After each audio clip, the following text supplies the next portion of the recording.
Энэ олон хүмүүсийн бухимдал. Энэ бухимдлаас яаж гарах вэ? Эдийн засгийн хямрал руу орох гэж байх шиг байна. Монгол улсыг баялаг бүтээгч болгоё. Монгол улсыг бусны хараат биш болгоё. Бидний одоо иймэрхүү цохилтыг даах чадвар хэр юм? Монгол улсыг өөрийгөө хангах чадвартай болгоё гэвэл би ингэж хүчилгэл бах гэж би боддгоо шүү дээ.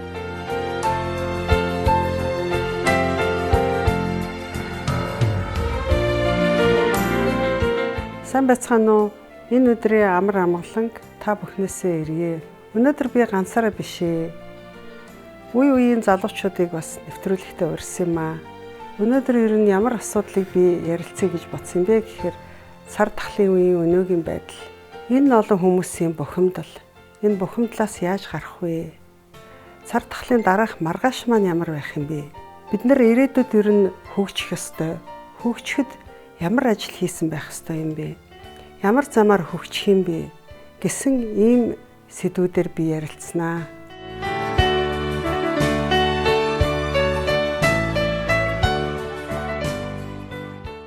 Сүүлийн 1 сар үндсэндээ гэр бүлэрээ гэр орондоо өнгөрлөө. Та хэдийн маань хувьд ер нь яач өнгөрвөө энэ ковид сар тахлын үед? Анх удаа дэлхийд дээр пандемикт орчлоо шүү дээ. Тэгэхээр бас л яг л адилхан гэртээ байгаад л жоохон жин нэмэл тэгэл байцгаалаа хүүхдүүдэд хараад бид нар эрүүл мэндийн хямралаас үүсээд тэгээд дараа нь эдийн засгийн хямрал руу орох гэж байх шиг байна. Бидний одоо иймэрхүү цохилтыг даах чадвар хэр юм? Улс орнууд донд бидний чансаа ер нь ямар хэмжээтэй байна гэдгийг харуулж ийн л гэж бодлоо л доо. Сар тахал биднэрт ер нь за мэдээж тусгаар тогтносон улс байх ёстой, эдийн засгийн хараат бус байх ёстой, аж үйлдвэрчсэн орн байх ёстой, баялаг бүтээгчээ дэмжих ёстой гэд зөндөө сургамж өглөө. За миний хамгийн ойлгосон юм бол энэ хэвлэл мэдээлэл ямар хүчтэй юм бэ гэдгийг л одоо их ойлголоо. Хүссэн хүнээ баатруулах юм байна, хүссэн хүнээ байхгүй болгох юм байна. Гэхдээ одоо би энэ нэвтрүүлгээр өөрийнхөө тухай ч юм уу, өөр хүүхдүүдийнхээ тухай, компанийнхаа тухай ч юм уу ярих гэж өгнө бодоагүй л дээ. Гэхдээ маш олон жил хэвлэл мэдээллийн хэрэгслийн золиос бас болсон тал биш дээ. Одоо юу гэдгийг бид нар хамаг олсноо л хөрөнгө оруулалт болгоод байдаг байсан те. Тэгтэл бид нарыг ерөөсөө юу ч болчлоо да байсныг ангийн дайсан шиг юм болцсон шүү дээ. Харин сүүлийн үеэс бол үнэхээр энэ хүмүүс чинь зөв мэдээлэл өгөхөр ойлгоод ирдэг юм байлээ. Би сүүлийн үед 2-3 нэвтрүүлэг хийлээ. Энийний бас үр шимийг амссан гэж хэлж болно. Яагаад гэвэл маш олон хүн биднийг юу хийж байгаа, юу бүтээж байгаа гэдгийг мэддэг болсон. Бид хэвлэл мэдээллийн тухай ярьж байна л да. Хэвлэл мэдээллийн хэрэгслээр хүнийг гутаанд оромжлох бол шүүхийн үйл ажиллагаанд нөлөөлдөг юм байна л гэж би харсан. Тэгээд өцөгдөрхөн баатар байсан ерөнхий сайд өнөөдөр хятадын тал баг хятад хүн гэх нь л холгүй байна. Огцор эднэр гэд тийм ээ. Тэгж болохгүй л дээ. Би одоо тэр хүнийг над өмөрөд байх одоо шалтгаан бол байхгүй. Одоо магадгүй надаас өөр хүн бол за энийг ингэж лээ гэж хэлэх байх л та. Гэхдээ би тэгж хэлэхгүй. Яагаад гэвэл эн чинь манай парламентын засаглалыг хүчрхүүлж байгаа байхгүй юу? Манайх 30 жилийн өмнө ерөнхийлөгчийн засаглалтай биш парламентын засаглалтай болсон. Энийгээ бол би их үнцэнтэй гэж би боддог. Тэр утгаараа би бол төр засгаа дэмжинэ. Тий, энэ парламентын засаглалыг би бол дэмжинэ. Цаашид энэ Монголд ажиллаад амьдраад ингэ явж бодож байна. Монголоос гарч ажиллах хэрэгтэй. Яагаад тэгэхээр гадаадд Монголыг бодвол хөдөлмөрийн үнэлэмж нь хамаагүй Монголоос өндөрсөн байдаг. Тийм болохоор гадаадууд одоо хойлонгох үеийн залуучууд гадаадд ажиллаж амьдрахыг хүсдэг. Би бол ер нь гэхдээ Японд л явж амьдрахыг хүсэжсэн байхгүй юу. Одоо юу гэж бодож байна вэ? Би яагаад Монголдоо ингэж гоё амьдарч болдоггүй юм бэ? Тэ? Монгол маань яагаад тэгэж гоё хөгжөөд тэгээ бид нөр өөрсдөө энэчнээ баялгаа бий болгоод оюуны баялагийг бий болгоод тэгээд өөрийн гэсэн ажлын байраад бүр тэгээс нэгсэн ч хамаагүй босгоод тэ ингээд ямар таахгүй. Сар тахлын маргааш одоо оюуны маань урсгал гадагшаа явах гээд байна тий. Энэ 3 сая хүнээс чинь тэгэл сорн явах гэж байна те. Энэ айгүй аюултай байхгүй. Тэгэхээр энэ нэг хямрал байна. Бидний хүний хүчин зүйлийг устгаад байна. Ирээдүгийн маань устгаад байна. Бид нэр ирээдүйдээ яаж амьдрах юм бэ? Юунд итгэх юм бэ? Хаашаа явах юм бэ? Зүг чигч байхгүй болчихлоо шүү дээ, тийм ээ. За тэгэхээр бид нар энэ хямралынхаа их усвар дээр ажиллах хэрэгтэй. Энийгээ давж гарах хэрэгтэй. Дахиад хэлье. Битгий биднийг хооронд нь талцуулаач.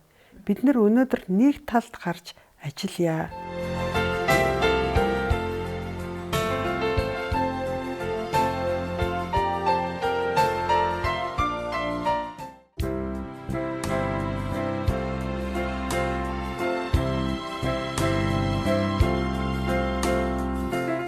Чи ингээ бодо бид нар ингээд айгүй гоё чөлөөтэй нүүдэлчин ард түмэн байсан. Сайхан уртын дуу те манай урлаг соёл нөх гоё юм чөлөөтэй ард түмнээс гарсан байхгүй юу та. Тэгэхээр би угаасаа нөгөө үндэстний хувьд биднэрт арчлаас өөр нийгэм тохирно гэж би боддгүй хувьдаа. Тусгаар тогтнолын баталгаач үндсэндээ арчлал байхгүй юу? Хүн хүсэж чадаад хөдөлмөрлөж чадах юм бол хүссэн амьдралдаа хүрч чаддаг тийм нийгэм баггүй. Тэрүүгээрээ л хамгийн одоо гайхамшигтай. Хамгийн гайхамшигтай. Хэрвээ социализм бол чи төрлөө чиний чамайг хэн болохыг төр шийдэж штэ. Чи ямар авьяастай, ямар хүсэл мөрөөдөлтэй, ямар чадвартай вэ хинт чамаагүй. Тэгэхээр манай Монгол улсад яг ардчлал яг байгаа юу? Зөв хөгжиж байгаа юу гэдэг. Би жинхэнэ ардчлалыг хараагүй. Ерөөсөө энэ 30 жил арчлалын нэрэнд орол хідэн баяцсан хүмүүсийг л би харсан чин үнэ хэлэхэд. Хөдөлмөрлөж үзээгүй байж байгаад баяжсан.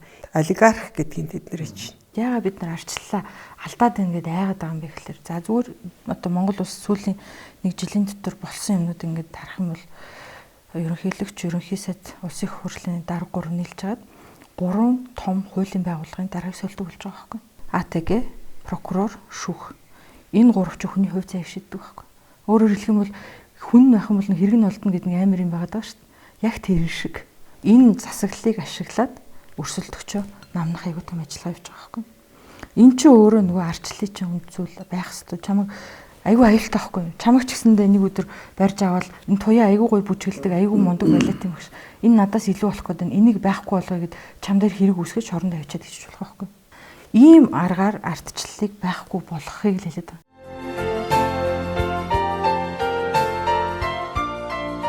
Бидний тусгаар тогтнолын баталгаа дараагийн асуудал бол төвийг сахисан улс байх ёстой гэж би боддог байхгүй юу.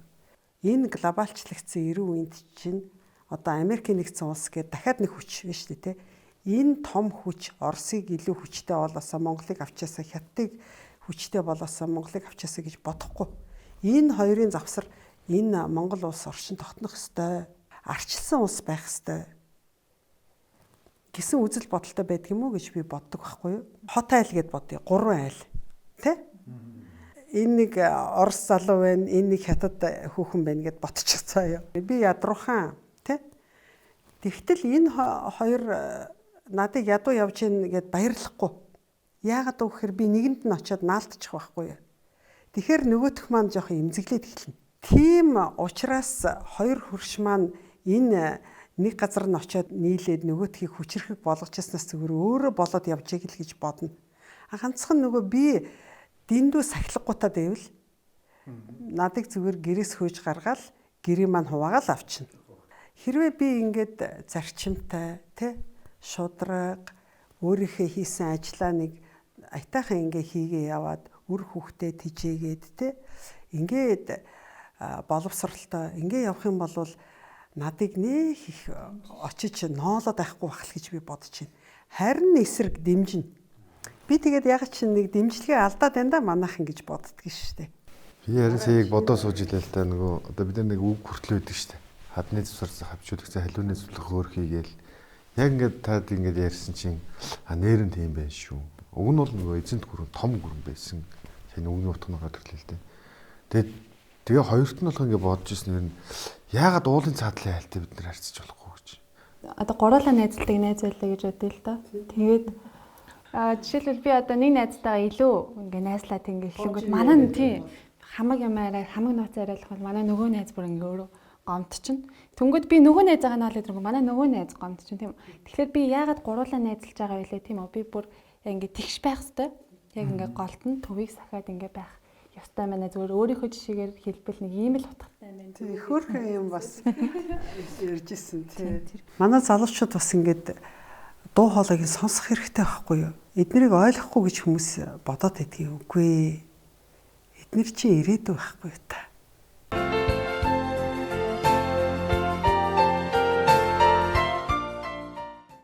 Тэгэхээр бид хэдийн түрүүний ярьж байсан яриа маань сүүлдээ яваад эдийн засгийн чиглэлийн яриа, хөгжлийн чиглэлийн яриа, одоо мөн түнчлээ одоо улс орны хөгжүүлэх шийдлийн талаар яриа болж улам хөгжиж явж байна л да тий.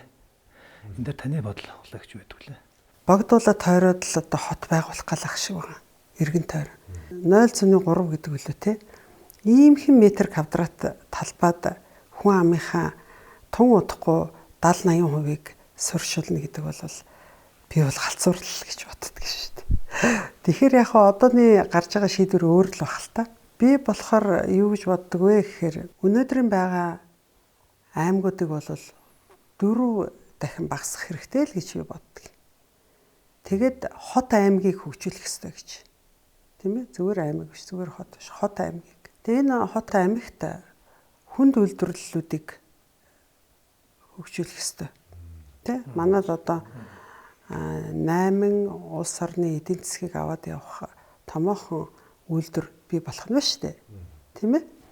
Энийний дараа яах вэ гэхээр 2 дахь давлгаанаар гэдэг юм уу да. Хөнгөн үйлдвэрүүдэд хөгжүүлэх хэрэгтэй гэж би боддгийг. Махны чиглэл, сүүн бүтээгдэхүүний чиглэл, гурил, ноос ноолорих, арьс ширнийх, сүлжимлийн үйлдвэр гэдэл ингээд за хөдөө аж ахуйн мэдээч тийм ээ. Тэгээд яах вэ гэхээр бид нэр ингээд ахуйн хэрэгцээгээ хангачиж байгаа юм л да. Ахуйн хэрэгцээ хангаснаар нөгөө хот аймаг чинь одоо өнөөдрийн цар тахал боллоо гэд бодоход тэр аймаг өөрөө өөрийгөө хангах чадвартай болно гэсэн үг л дээ. За 3 дахь давлгаагаар яах вэ гэхээр жижиг дунд үйлдвэрүүд хөгжих ёстой. Тэгээд энэ 8 хот аймагт бол одоо ихтэй сургуулиуд байх ёстой л да. Өнөөдөр яриа л гэдэг ихтэй сургуулаа хөдөө хаашаа ийшээ явуулна гэлтэй. Гэхдээ тэгээд суур байхгүй гэж яаж явуулах гэдэг юм бэ те? Би тэрийг бас жоохон гайхаж хэргэлзээ л гэдгийг. За миний одоо Монгол улсыг яаж хөгжүүлэх вэ? Монгол улсыг яаж аж үйлдвэрлүүлэх вэ? Тийм ээ? Монгол улсыг баялаг бүтээгч болгоё. Монгол улсыг бусны хараат биш болгоё.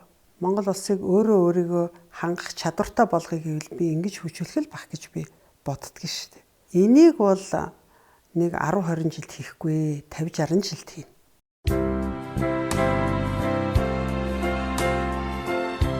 Би зүгээр өөрийн л туршлагыг яриад та бусдынхыг мэдэхгүй юм чинь тийм ээ. Манайх нарийн Сухатад айтайхан нэг юм жижиг хотхон бий болгосон. Мэдээж энийг бий болгоход өчнөө бас сар жилийн төлөвөө бол явагдсан шүү дээ. Дэд бүтцээ яах вэ? Яаж зохион байгуулах вэ? Хинээр бариулах вэ? Юу төшгөлөх үү гэж зөндөө асуудлууд байгаа. Энийний дараагаар бол бид нэр цагаан сувраг тий? Цагаан сувраг бол үндсэндээ их хөрхөн жижигхэн хот болж хөгжих ёстой байсан. Болох байсан. Би тэгж л боддгийг. Тэгэд харамсалтай нь одоо манад ер нь л нэг аж үйлдвэржий хөгжий гэд ингээд бодохоор гадны хөл ордог юм уу яадгийг ерөөсө хөгжиж болтгоо. Маш хүндрэлтэй. Их хэцүү. Би яад чи нэг 2 хот байгуулах бол наад захын хэрэг байсан л гэж боддгийн энэ сүүлийн 30 жил. Бүрчилсэн хөгжлөгээ нэг юм ярьдаг шүү дээ. Хоод бүсийн төв, зүүн бүсийн төв, баруун бүсийн төв энэ төргээд. Тэгэхээр тэр бол явсаар байгаад тэр санааг юу та өгсөн үгүй юу? Энэ засгийн газар одоо таны нөгөө ярьж байгаа тэр нэг кадастрын хөгжөлтэй бол энэ чинь айгүй дүүцэх юм байна шүү дээ. Би ерөөсөө хараа уучлаарай. Өөрийгөө тийм мундаг хүн амтнд санаа өгöd ах хүн гэж би боддгоо. За би бол яг тэ нэг тийм ээжийн гэдэг юм уу одоо ямар үндснэс юм би яг хэлж мэдэхгүй байна те. Өөрийнхөө төвшөнд л ярьж байгаа шүү дээ. Таашрын ярьдаг их гоё санаа бол үгүй манайх ингээд энэ хойно те цахилгаан станц барих хэвээр те. Цахилгаан станц барьжээж тэнд бол айгүй сайхан хот хөгжнөө. Тэгээд бид нэр гаднаас цахилгаан авахгүй. Гэх мэт санал дэвшүүлжсэн тухайн үеийн төр засагт. Одоо энийг дахиад ингээд хийгээд явуулаа гэвэл ер нь яг тулгарч байгаа асуудлууд нь юунд байх вэ? Хаана гацаач чадах вэ? Гэхдээ энийг бол улс те төр засаг шийдэх асуудал шүү дээ. Бид нар бол баялаг бүтээгч. Тийм ээ? Хувийн компани. Бид нар санал өгж болно. Бид нар туршлагатай хийж бүтээсэн үгүй үл зөндөө юм хийж бүтээсэн. Японтой манайх чинь эдийн засгийн одоо partnership agreement гэдэг нөгөө эдийн засгийн хамтын ажиллагааны гэрээ гэх юм да. Тим гэрээтэй. Тэр гэрээний дагуу 5400 бүтээгдэхүүнийг доторгоо гаргах хэрэгтэй. За Европын холбоотой болохоор бас GSP Plus гэх гэрээтэй. Тэр гэрээний дагуу 7600 бүтээгдэхүүнийг 66% доторын хөнгөлөлтөд гаргах хэрэгтэй болсон мэл. Тэгээ манай яам тухайн үед ямар уриалга гаргаж ирсэн бэ гэхээр за бүгдөө ерөөсөө нэг 200 бүтээгдэхүүнийг нь сонгоод авъя. Тэгээ аймагуудтай хуваагаад энэ үйлдвэрийг нь байгуулъя. Тэ хөрөнгө оруулалтаа бид нар гаднаас хөнгөлөлттэй зээлүүдээр авчна. За тэгээд ажилтнаа эмсүүтэрээ бэлтжээ. Бүх асуудлыг шийдэх юм байна. Тэгээ яг одоо биднэрт байгаа бидний карманд байгаа боломж бол энэ хоёр том гэрээ байгаа юм байна. Тэгээ энэ хоёр гэрээн дээрээ үндэслээд яг тэр түрүүний таны хэлдэг тэр томоос ахуулаад тэр бүр үйлчлэгээ хүртэл нь. Тэгээ манай энэ хөгжлийн гацаа би бас энэ нөгөө нэг төсөв цуглуулах, хуваарлах тэр их байна гэж хардаг шүү дээ. Бас нэг асуудал нь авилгал. Тэр лицензийг аваад тэрийг үйлдвэр бий болгохын тулд нөгөө тамгаараа сууж байгаа нөхөр чинь энэ бол миний мөнгө их боломж гэж хараад байна шүү дээ. Тэ? Тэгэхээр бол тэгэл за та тийм их ч юм бол чин даваа дэмжиж болчин. Надаа хэдэ өгөх юм. Би одоо энэ төр засгийг бол энэ аж үйлдвэрлэл, хүнд үйлдвэрлэлтэйгээ холбочл засаг захиргааны нэгжийг өөрчилж байгаа л гэж би бодоод байгаа шүү дээ. Үгүй мүү? 30 гэр бүл гэнэ үү, 300 гэр бүл гэнэ үү, 32 гэр бүл ч өнөөгөө л нэг хэсэг ярьдаг байсан те. Тэгээ энэ дөр миний хувийн бодол бол би яг ийм үнэтэй том компаниуд 30 бишээ 300 бүр 3000 байгаасаа гэж боддог. Олигарх гэж нэг ойлголт байгаа. Баялаг бүтээгч нэг ойлголт. Олигарх гэдэг чинь төрөөс төрсөн энүүгээрээ ялгаатай. Бас нэг юмыг манайхан аягүй сайн ойлгох хэрэгтэй. Улс гэдэг юм чинь татвараар амьдардаг байхгүй тий. Татварыг хэн төлдөг юм? Баялаг бүтээгч. Тэгэхээр хүссэн үсээгүй эднэрийг дэмжихгүй бол улс өөрөө одоо мөнгөтэй болохгүй байхгүй. Мөнгөтэй болж чадахгүй бол энэ ч цагдаагаа цалинжуулж чадахгүй. Гой сургууль цэцэрлэгээ хангалттай байлгаж чадахгүй. Яагаад өнөөдөр сургууль цэцэрлэг хангалтгүй байгаа? Сургууль цэцэрлэг хангалтгүй байгаатай холбогдуулаад залуучууд ажилтаа болж чадахгүй. Хүүхдийн харахгүй байхгүй юм чинь. Гэх мэтчлээ эднэр чинь бүгд юм уялдаатай байна. Тэгэхээр баялаг бүтээгчтэй зайлшгүй дэмжих хэрэгтэй. 30 гэр бүл гээл те. Тийм олон лицензтэй гээл. Одоо 20-д 30-д лицензтэй. Сүүлд нэг тайлбар маркийн яваад одоо энэ бол одоо жишээлбэл цементний үйлдвэрийг ажиллахад тэр шохоог нь авдаг юм заавал улсын зөвшөөрөл байх хэрэгтэй. Дээрээс нь тэр үйлдвэрийг ажиллуулахын тулд одоо ордуудын ийм юмнууд байж иж энэ үйлдвэрүүд ажиллаж байгаа маа гэдэг би харж ирсэн баг зургатаар хараад тайлбар дээр нь. Тэгээ сүүлд ингээ би ч нөгөө констракшн үйл ажиллагаа явуулдаг болохоор ингээд бас харахаар одоогийн энэ нөгөө гарч ирсэн тэр байгаа танаа одоо хийсэн евроблок байгаа шүү дээ. Зүгээр ингээд өөр хувьсгал үүсчихэж байгаа байхгүй. Тэгэд үнэхээр ууг нь их сайхан гоё үйлдвэр. Тэгээд тэр бүх лиценз чинь энэ бүх үйлдвэрүүдэд явцсан шүү. Бид нар өшөө үйлдвэр барих гэвэл дахиад лиценз хэрэгтэй. Тэгээд хэнд нь өгөхийг төр шийдэх байлгүй.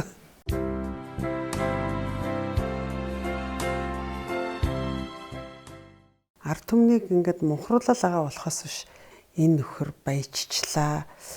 Ёстой энийг ядуу болгоно эднэргээл те харлуулна гэж бодох завгүй л байхгүй да. Тэг шаардлагагүй байхгүй да. Зүгээр л тэрний толгойд л нөгөө сошиал медиагаар энэ баян хүний үзэн ядаа гэл. Гэхдээ үндсэндээ би нэг удаа хийсэн шүү дээ. Хаана баян хүн байна? За би л баян гэж хэлж чадахгүй. Тэр их бүтээн байгуулалтыг чинь бид нар гаднаас зээл авч хийсэн шүү дээ. Төлөх хэрэгтэй шүү дээ тэр өөрөө. Улс одоо жишээлбэл өчнөө бонд гаргаад өртөө байгаа үсттэй. Төлөх ёстой тий. Энэ 21 оноос эхлээд өчнөө нөрн төлөх ёстой шүү дээ. Бид нар ч гэсэн тийм байхгүй юу да. Бид нар бас нөгөө энэ олон зээлээ бол төлөх ёстой. Тэгтэл үнэхээр ажил гацаагаад бас хэцүү л шүү дээ. Нөгөө гой хүнд үйлдвэрлэгч чинь аваачаад барь нэг уурхаг ажилуулад тэрэн дээрээ тулгуурласан нэг том үйлдвэр барьчих гэхэлэр ард иргэдийн одоо эсэргүүцэл. Би нэг ард түмнийг нэг тэгдэггүй харин ард түмнийг турхираад идэм бол гэж хардаг. Ягаад гэвэл бид одоо зөндөл юм байгуулсан. Бид нар талаа ийм асуудал ерөөсөө гарч байгаагүй байхгүй юу? Манайх бол өстой байгаль орчноос хэрэгэхтэй бол супер шүү дээ. Яг үнэ хэлэхэд. Танах тэгвэл тэгээд үгүй бид нар ингээд нуур хийгээ тэн дотор нь ингээд хун шувуу ирдэг гэл бодолтой.